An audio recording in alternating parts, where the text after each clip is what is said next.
Okie dokie. Right, well, this video is all about this beer, which is called Hoppy Wheat. And let's get it cracked open. Got quite a lot to tell you about, actually. It's really been a real interesting brew, this one. So, let's crack this puppy open. I haven't got many bottles left. I was going to do a bit of a taste test on it a while ago, but I just, yeah, it's basically now or never, because there ain't gonna be much left. So, I don't know how, it's gone a bit dark actually in here, but I'm not sure how well you can see that, but it is, yeah, it's bob on. Right, so, what's interesting about this beer? Well, I got this recipe from David, who I'll put his channel, I'm sure plenty have subscribed to him. It's DTS 1953, I think, or that's pretty close. So I'm going to bung that up here or there or wherever. And he got it, I want to make sure I get this right, he got it from Mike, which I believe his channel is Real Beer Revolution. I'm pretty sure it's that. I'll stick a link up to Mike's channel as well. And he got it. This is he got it from Steph, who is the owner of Little Wolf Brewery over in South Africa. And I think it's his actual commercial brew, and the recipe sort of got passed down. So it's a really nice thing to do that, because well, everybody can, homebrewers can enjoy it as well. So yeah, if you've seen any of the videos from those guys, you'll know there's a really good community thing over in South Africa, homebrew and stuff, and everyone. David did a video going to a club and various of these meets and stuff, and yeah, it looks like a fantastic group of guys who are happy to share recipes and do all that kind of stuff, which is great. So hello to you guys over there. It looks like a great thing you got going out there. Some cracking breweries. So this is the Hoppy Wheat, and let's just go in. Let's go in. I know exactly what it tastes like, because I'm able to resist this stuff. But so I'm not going to try and do anything clever like tell you exactly what it's like or anything, obviously. But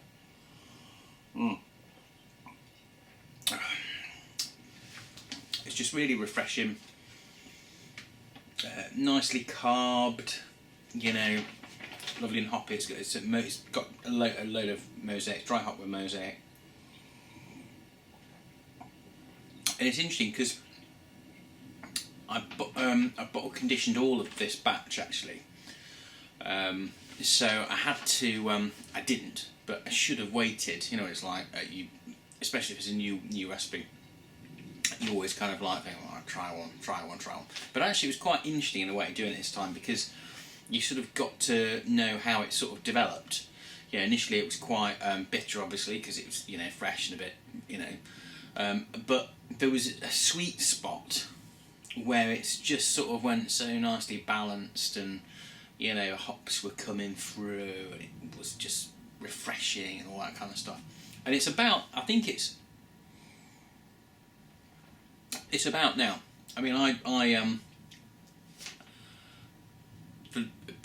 well, I say that actually. This is perhaps actually a week or so ago when I did the bulk of the drinking. From there now it's probably starting to, it's great, but it's, it will now. I don't really understand much about dry hoppy and stuff. I haven't really done that much of it. But from what I understand, you've got to drink this stuff fresh, or it will, inevitably, with time and stuff, no matter how well you keep it, it's going to go only one way.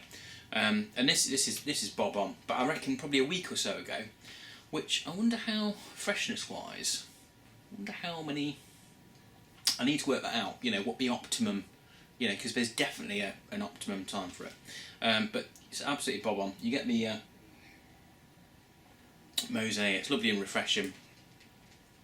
Really good. Now the recipe, my recipe is slightly different, because obviously I do the brew in a bag, and so what I did, and I'll put links up so you can grab the recipe off. I think it's Mike's YouTube one of the recipes. I'm not entirely sure, or it could be. I'll work that one out. But so basically, the main things I did was, as always, I had about 10% extra malts. So I did that just to offset my low quality efficiency. Although I've got a secret weapon for that now, so I'm not going to have that problem anymore. Pale malt, wheat malt, Munich, flaked oats, and acidulated malt. Acidulated. And right, yeah. So a couple of things I did different then. Yeah. So the mash out thing, I didn't do that because, well, first of all, I didn't know exactly what it was. Well, I kind of knew what it was. But is that a cat? Oh God, the cats are going crazy. And it's not his easel. He can take care of himself. Yeah. Sorry. Yeah. Where was I? Yeah. So the mash out. So I didn't do that because I'm a bit paranoid about the bag being in there. So I was doing brew in the bag, so I'm a bit paranoid about having the element on and it scorching. I don't know if it would actually. I mean, it's a concealed element, but I just didn't want to risk it, you know. So I didn't do that. So basically, I did it as I do all mine, which is once mashed over, take the bag out, squeeze it some more, and yeah, then get it up to temp and do your boiling hops, all that kind of stuff. So I didn't do that. But everything. Oh, hang on. Yeah. The other thing I've got here. Yeah, I forgot to do the hop stand as well. I've just got a bit of paper and got loads of cats definitely making noises. So yes, I forgot to do that. And so really, what I've managed to achieve is just a very cut down version of the same thing. But even so, it's been absolutely sweet. Yeah, whirlpool as well. First time I've ever done a whirlpool. And that was sort of quite. I can't remember if I recorded that. I don't think I recorded any of this. But that's actually quite tricky because in my case I've got like a really badly made copper cooler, and so you sort of like, you know, using your stirry spoon and it's clanging against that because it's all misshapen and stuff like that. And so it's more, that was, but good to do it. But other than that, yeah, other than that, I think I sort of followed it pretty much. I followed it basically as good as I could, you know, in the circumstances. I used Bry 97 because I had a sachet of that kicking around, never used before. So lots of firsts in this, so it's a really interesting one to do. So basically, yeah, it's turned out to be a real winner. I'm definitely going to have another go at it though, because I think there's well, I'm sure there's scope to improve it by following the recipe. You know, by trying to get a few of these things done better, like the mash out and the whirlpool thing. I did my best, but yeah, I think that could definitely be improved.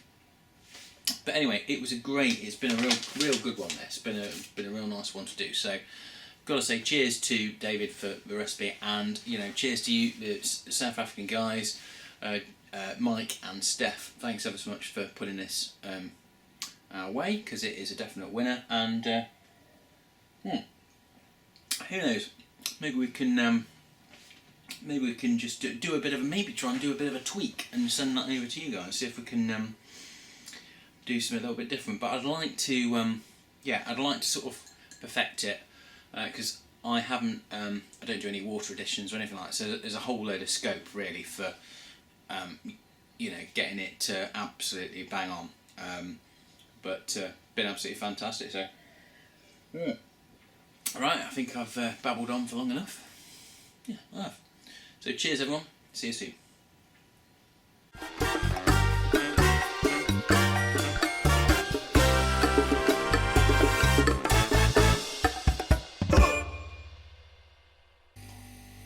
Okie dokie, this is the Hoppy wheat. I've been looking forward to trying. I can't have that there. What's